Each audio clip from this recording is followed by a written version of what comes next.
Менің бай ата-анам болған емес. Тіпті айтарлықтай жоғары білімдерде болмаған. Мен 3 рет университетке түсуге тырыстым, алайда барлығы сәтсіз аяқталды. Ал соңында мен мұғалімдер даярлайтын колледжге бардым. Онда түсу үшін менің қаламнан 3 немесе 4 сыныпты тәмамдаған жеткілікті болатын. Менің ойымша, ол мен барған ең үздік университет.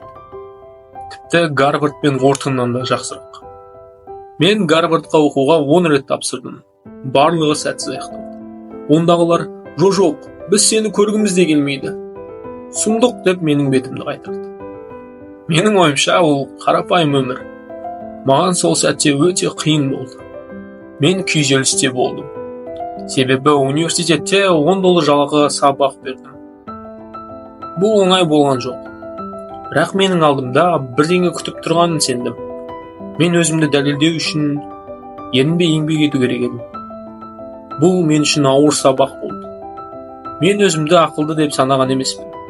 Ешкім мені қандай да бір жетістікке жетеді деп те ойламаған. Себебі менің өмірімдегі әрбір адам мені есуас деп санайтын. Ол ешқашан іске аспайтын дүниелерді ойлайды дейтін. Ешкім менімен келіспейді. Бірақ мен оларға өзіме сенетінімді айтатынмын. 1995 жылы мен Америкаға барған кезде компьютерді алғаш рет көрдім. Сол сәтте мен бұл технологияның үлкен жетістікке алып келетінін түсіндім. Бірақ мен ойлаған жоқпын, оның мұншалықты үлкен жетістікке алып келетінін. Шындығында адамдар сен ақылдысың, сен көпті білесің деп айтады. Алайда маған көптеген атақты адамдармен таныс болу бақыты бұйырды. Билл Гейтс, Джек Уэлч, Ларри Пейдж, Марк Цукерберг сияқты. Бұл адамдардың басқалардан айырмашылығы, олар болашаққа ылғи үмітпен қарайды. Олар әрқашан басқалардың проблемасын шешуге дайын.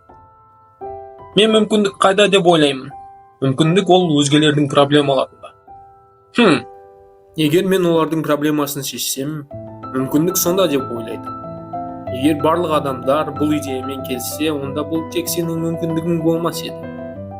Алайда олар келіспейді. Сондықтан бұл тек сенің мүмкіндігің. Бұл жақсы. Жақсылап ойланып, бір команда болып жұмыс істейтін адамдар тобын құру қажет. Бірге жұмыс істейді. Маңызды емес, саған инвесторлар сенбесе де, саған достарың, туыстарың сенбесе де, оның еш маңызы жоқ. Бастысы сен сенесің, және сенің командаң сенеді. Күні түні арманың үшін жұмыс істе. Осылай ғана бәрі іске асады. Барлығымыз бір дейміз. Біз бәріміз бір жерден бастаймыз. Сенің ең үлкен мүмкіндігің ол сен жассың. Сен ешқашан мойыма, басқалар мойысын. Ал мойыған адамдар, олар ылғи сәтсіздікке ұшырайды. Ойлан, сен қалай басқаша әрекет ете аласың? Қалай қиындықтан шығудың басқа жолын таба аласың? Өзің ойланып, шешімін тап.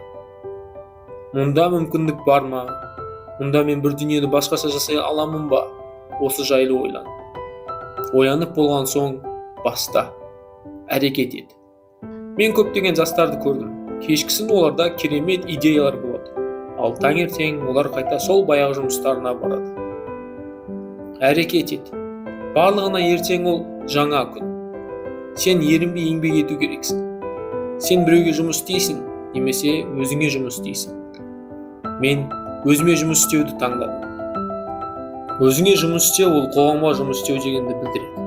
Сен өзіңе жұмыс істеймін деп бел байласаң, онда басқаларды да ұмытпа.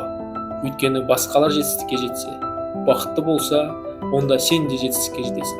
Және сен де бақытты боласың.